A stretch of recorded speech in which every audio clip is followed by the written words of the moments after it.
고린도후서의 말씀은 우리가 지금까지 살펴봤던 것 같이 중요한 그러한 주제 중에 하나가 자신의 그 사도 바울, 하나님께서 사도 바울을 사도로 세우신 그 사도권을 변호하고 변증하는 것에 대한 말씀이 참 중심적인 그 내용을 이루고 있습니다. 왜냐하면 그가 전하는 그 복음을 보호하고 지키기 위하여서입니다. 진리를 지키기 위하여서 자신의 사도권을 지키는 것입니다.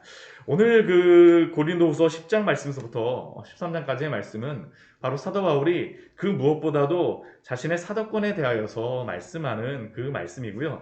읽다 보면 좀 강력하게 사도 바울이 이 부분에 대하여서 말하고 있는 것을 볼 수 있습니다. 이 뒤에 말씀에 이제 보면 알겠지만 이 사도 바울에 대하여서 사람들이 생각하는 것이 있고요. 세상이 사도 바울에 대해서 판단하는 것이 있고, 그러나 세상이 그렇게 한다 할지라도 사도 바울이 하나님께서 자신을 세우신 것을 따라 행하는 그러한 모습을 우리가 볼 수 있습니다. 우리가 이 말씀을 보면서 다른 것보다도요, 세상이 말하는 그러한 것들, 세상이 그러한 진리, 세상이 옳다라고 하는 것들이 꼭 진리가 아니라 우리가 어떠한 기준에 따라서 어떻게 행하며 살아가야 되는가라는 것들에 대해서 우리가 말씀을 통해서 깨닫고 나눌 수 있는 그러한 시간이 되어지기를 원합니다.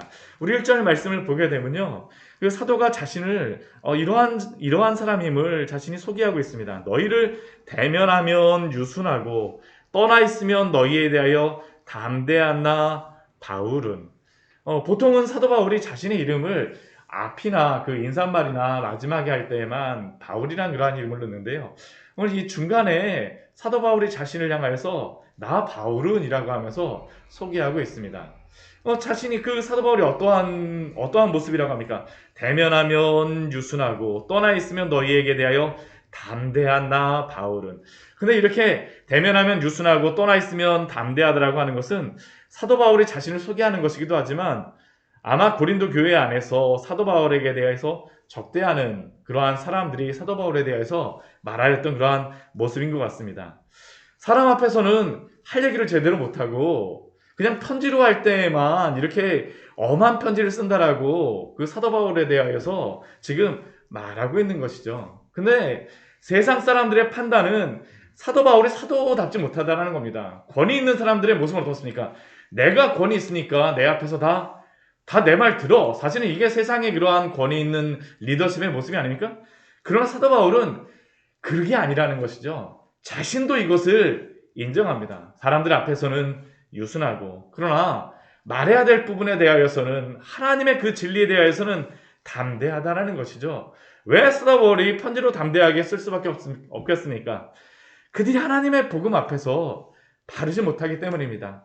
그럼에도 불구하고 사도 바울은 그들을 향해서 어떻게 대하고 있습니까?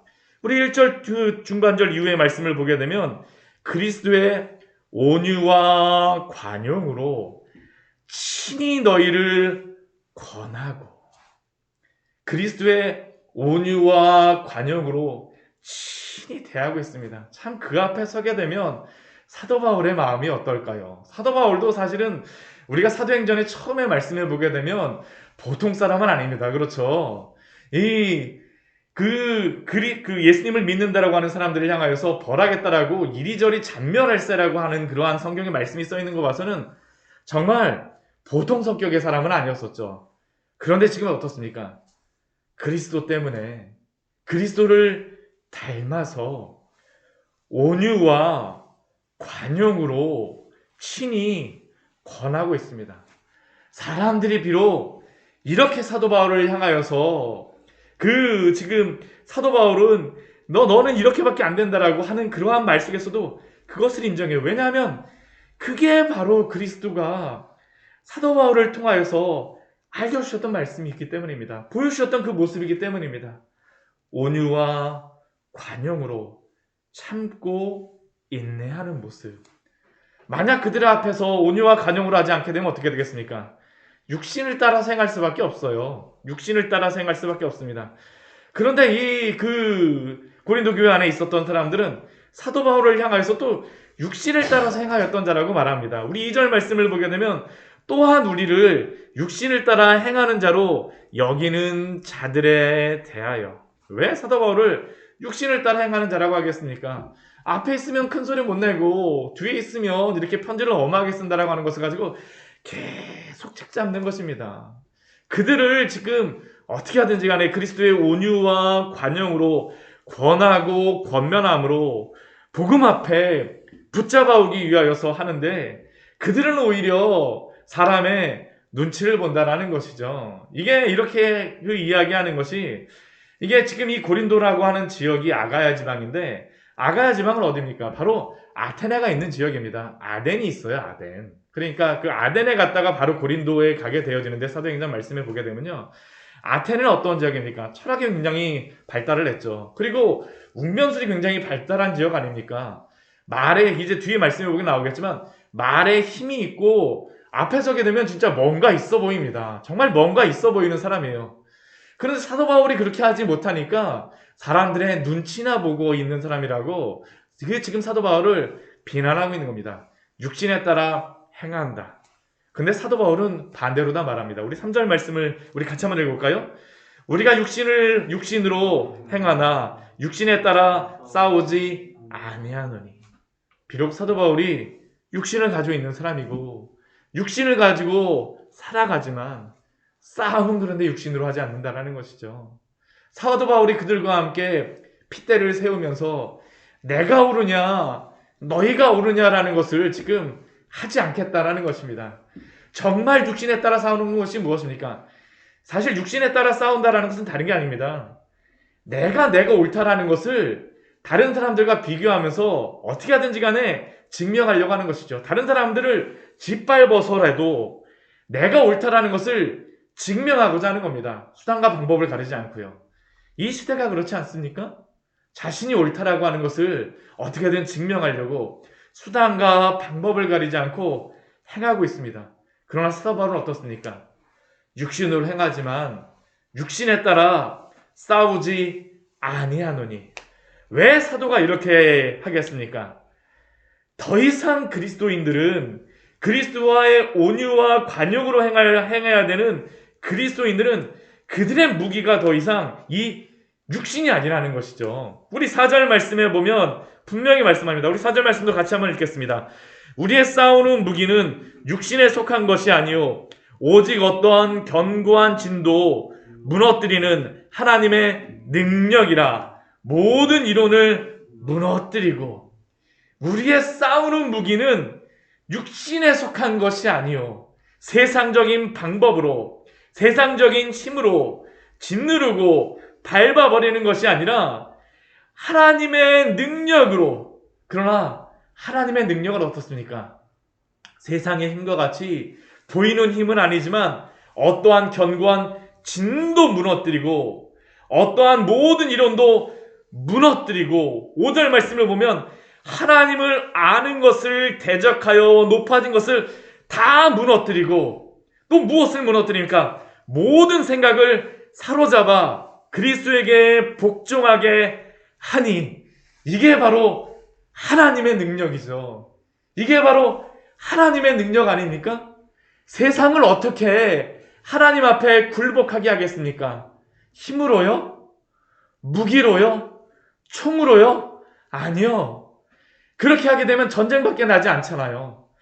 그러나 세상을 하나님이 다스리라고 하신 방법이 무엇입니까? 복음으로 다스리라는 것입니다. 하나님의 능력이라. 지금 이 고린도 지역은 어디입니까? 바로 아테네가 옆에 있습니다. 그들은 그 옆에 있는 유명한 철학자들과 웅변가들의 웅변술과 그 뛰어난 모습을 보고 있습니다. 이 아테네 지역은 또 무엇이 있습니까? 올림픽 발상지잖아요. 건강이 굉장히, 그 건강한 육체를 굉장히 숭상합니다. 굉장히 숭상해요. 말 잘하죠. 건강으로다 굉장히 철학자들이라고 하게 되면 이 사람들은 그냥 철학자들이 아니고요, 육체적으로도 굉장히 뛰어난 철학자들입니다. 누가 봐도 멋있을 수밖에 없는 사람들이에요. 흰머리 흩날리고 막 나이 든 사람, 나이 드신 분들 막 이렇게 수염도 멋있게 나갔고 막 웅변하고는 어떻습니까? 존경하는 그 모습이 그냥 그러한 게 보이게 그 카리스마가 막 뿜어져 나오는 그러한 사람들입니다. 근데 사도는 그들 속에서 그것으로서 그들을 굴복시키고자 하지 않습니다. 오직 무엇입니까? 하나님의 능력이라. 그들의 그 견고한 철학과 그들의 그 견고한 이론과 그들의 그 견고한 그 웅변술과 말솜씨, 그들의 모든 생각, 무엇 앞에 무너집니까? 하나님의 능력 앞에, 복음 앞에 복종케 하신다는 것이죠. 왜 이 말씀을 사도 바울이 지금 고린도 교회 성도들에게 말할까요? 지금 고린도 교회 성도들은 지금도 이것을 숭배하고요, 이것을 따라가고 있는 사람들입니다. 그런데 고린도 교회 성도들에게 지금 말하는 것입니다. 내가 이렇게 연약하지만 당신들이 변한 것은 도대체 무엇으로 인하여서 지금 그리스도를 믿게 되고 하나님의 백성이 되었냐라고 질문하고 있는 것이죠. 무엇 때문입니까? 하나님의 능력 때문이죠. 하나님의 능력 때문이죠. 우리는 이것을 고린도전서 1장 말씀에서 사도 바울이 말씀하였던 그 말씀을 통하여서 볼 수가 있습니다. 우리 고린도전서 우리 1장 말씀 같이 한번 보도록 하겠습니다. 저는 참 이 말씀을 볼 때마다 참 힘이 납니다. 고린도 우리 전서 1장 우리 18절서부터 우리 24절까지 우리 25절까지의 말씀을 그냥 한번 쭉 같이 한번 읽어보도록 하겠습니다. 참된 힘이 무엇이고 참된 능력이 무엇인지를 우리에게 말씀하죠. 참된 지혜가 무엇인지를 우리에게 말씀하지 않습니까? 우리 고린도전서 1장 18절서부터 25절까지의 말씀을 읽어보겠습니다. 십자가의 도가 멸망하는 자들에게는 미련한 것이요 구원을 받는 우리에게는 하나님의 능력이라.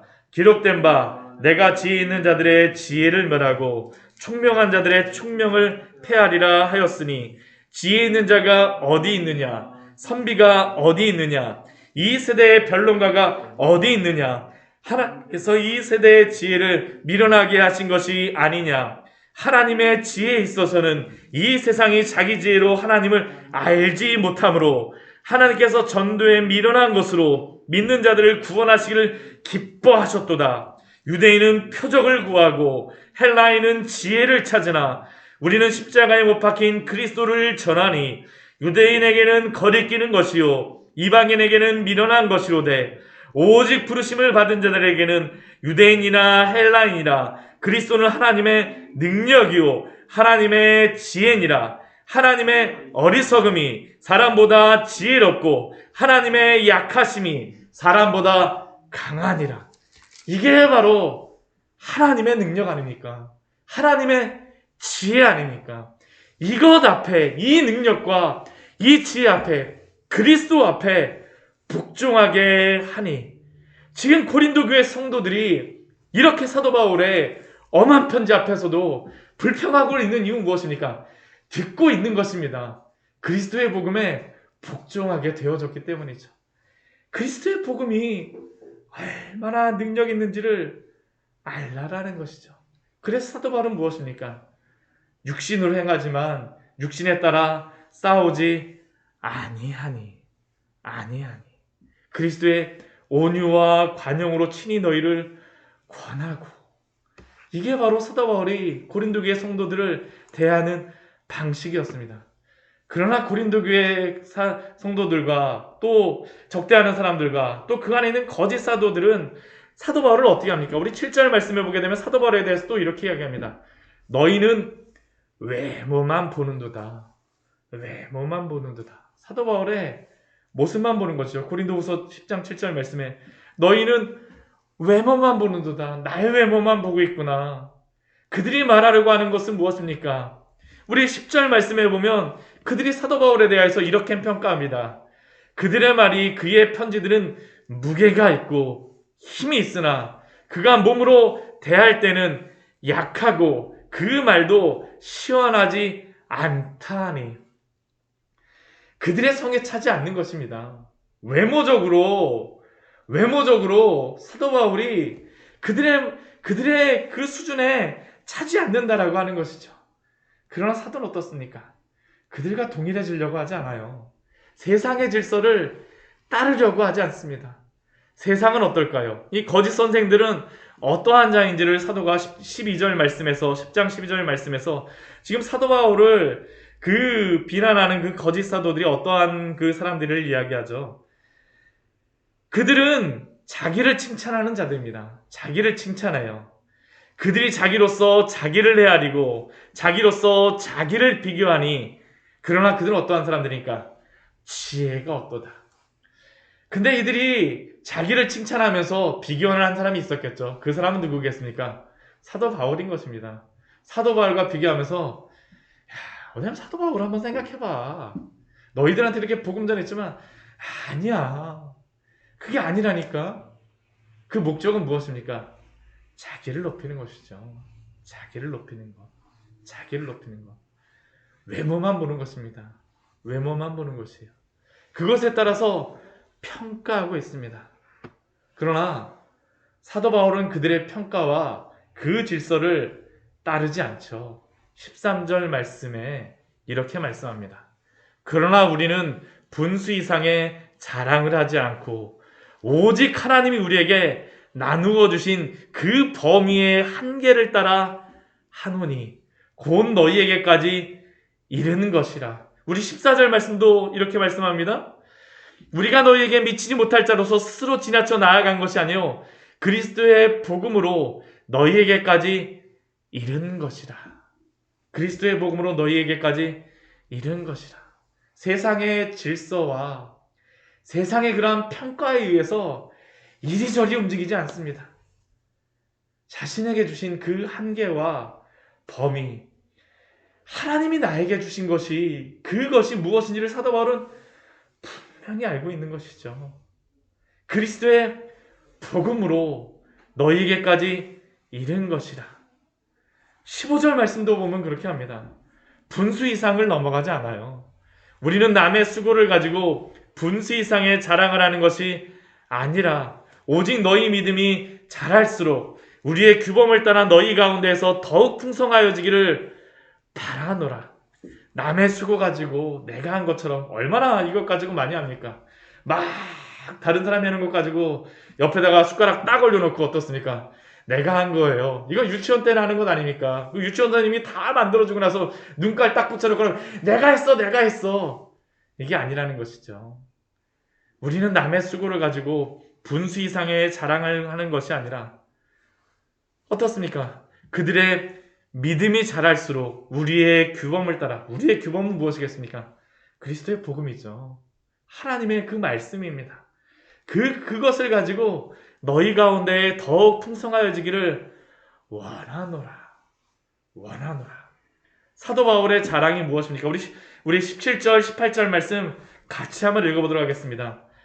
자랑하는 자는 주 안에서 자랑할지니라. 옳다 인정함을 받는 자는 자기를 칭찬하는 자가 아니요 오직 주께서 칭찬하시는 자니라.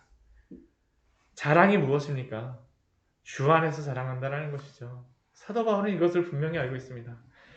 자신을 인정하는 그러한 분이, 자기가 칭찬받아야 될 분이 하나님이라는 겁니다. 오직 주께서 칭찬하시는 자가 옳은 자입니다. 저는 오늘 이 말씀을 보면서 우리가 이 시대를 어떻게 살아가야 되는지에 대하여서 하나님께서 주시는 말씀 같습니다. 어제 그 뉴스를 보니까 이 낙태법에 대해서 여러 가지가 나오더라고요. 우리 장로님 많이 수고하여 주시고 많이 하여 주셨는데요. 그럼에도 불구하고 세상에서 하나님이 그 말씀하시는 그 법에 따라서 따르지 않으려고 하는 것이 보이지 않습니까? 그러나 우리는 어떻게 해야 될까요? 그럼에도 불구하고 하나님이 우리를 칭찬하여 주시는 그 기준이 있기 때문에 그것이 옳다라는 것을 말해야 될 것이고 그것을 우리는 선언해야 될 것입니다. 왜요? 하나님의 말씀이기 때문입니다. 그것이 무엇이겠습니까? 하나님의 빛으로 소금으로 살아가는 그 삶 아니겠습니까? 우리가 빛으로 살아간다는 것이, 소금으로 살아간다는 것이 무엇일까요? 소금이 자신을 막 녹이면서 짠맛을 내고 있는데 그 주변에서 어떻습니까? 막 딴맛을 내면서 막 단맛도 내고 뭐 쓴맛도 내고 막 이상한 맛들을 내게 내면 자기가 녹아가면서 어떨까요? 나만 이러는 거, 나만 억울해, 나만 억울해. 우리의 마음 아닙니까? 이 세상에 살아가면서요. 그러나 하나님 앞에서 우리가 그러면 안 되겠죠. 하나님이 우리를 칭찬하시고 하나님 앞에서 우리가 자랑할 것이 무엇인가를 알고 있기 때문에 오직 주께서 우리를 칭찬하시는 자이시기 때문에 이 진리 안에서 하나님 앞에서 그리스도의 복음을 붙들고 우리가 살아가야 될 줄 믿습니다. 그렇기 때문에 우리는 외롭지 않죠. 하나님이 인정해 주시기 때문입니다. 사람이 인정해 주기 때문이 아니라요. 하나님이 인정해 주시기 때문에 외롭지 않은 것입니다. 또 교회를 주셨습니다. 열심히 하십시오. 열심히 하십시오. 하나님 앞에서 빛과 소금으로 충성을 다할 때에 또 함께 기도하는 사람들로서 우리 함께 기도하고 서로 위로하며 주님의 칭찬을 바라보며 함께 나아가는 교회를 이루어가기를 소원합니다. 같이 기도하도록 하겠습니다.